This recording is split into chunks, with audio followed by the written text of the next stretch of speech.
that evil followed her and was a contributor to her mysterious death and potential suicide before she had finished her book, Spindrift, Spray from a Psychic Sea, which was written based on her notes from the experience of living in what was reported to be a haunted house. Neighbors have said that it's not contained solely to that house, claiming that the woman in white crosses their homes and scares guests. Not her fault.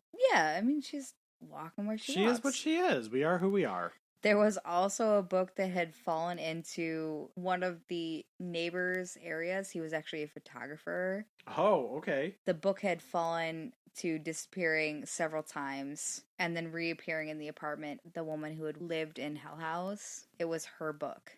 Oh my God. And it was after a lot of the models that he had were saying that they felt uncomfortable because there was a woman walking through constantly. No. Although the house has less activity, the tenants had said that they had felt... This is modern day? This is apparently modern day. They had felt cold spots in the bathroom that the 6-year-old Steinberg would lay when Joel Steinberg would be drunk or on drugs at that particular time. You think about a haunting as being contained to one place, and that's not the case here. Right. The fact that it extends down the street... That street has apparently also been always haunted. That's all Hell House. That was a really good story. I did true crime. I'm doing the cheers, correct?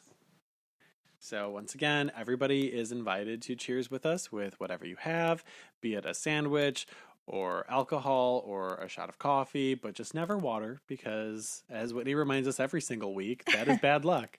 Here is my cheers for this week. Okay. Here's to the ones, not the one who will love us for all the things we are not the one who will love us for the things we do behind closed doors, but instead the one who will love us for what we are, be it at our worst, our ugliest, our most unlovable. Here's to the one who takes us as we are, drunk and beautiful, just the way we are, because the ones we toast to will be the ones who lift us to where we could not be without them. That's really great. And this is a very special week for that toast. I was going to ask if you wrote that, though. I did write it. It's so good. I wrote it for you. I wrote it just for you. Cheers. Cheers. If you are not already following us on our social media accounts, on Instagram, we are Shots in the Dark Podcast. And we share all accounts that we have. Our Twitter account, which is Shots in Dark P. It's the only reason I care about Twitter is to find out more about the Golden State Killer. I feel like you put up all of the really valid things about the show, and I also get to put up all the stupid things about our day-to-day lives. We're also on Facebook. We had to change our URL. So we're now very easily searchable at Shots in Dark Pod on Facebook. On Snapchat, we're at Shots in Dark P. You can also rate and review us. Please review and comment on both Apple Podcast and also Google Play. Rating and reviewing us helps us to grow the community a little bit more. Please get to us at shotsanddarkpodcast on gmail.com. Beautiful Angie that we did a shout out to in the last episode. She has a really good ghost story.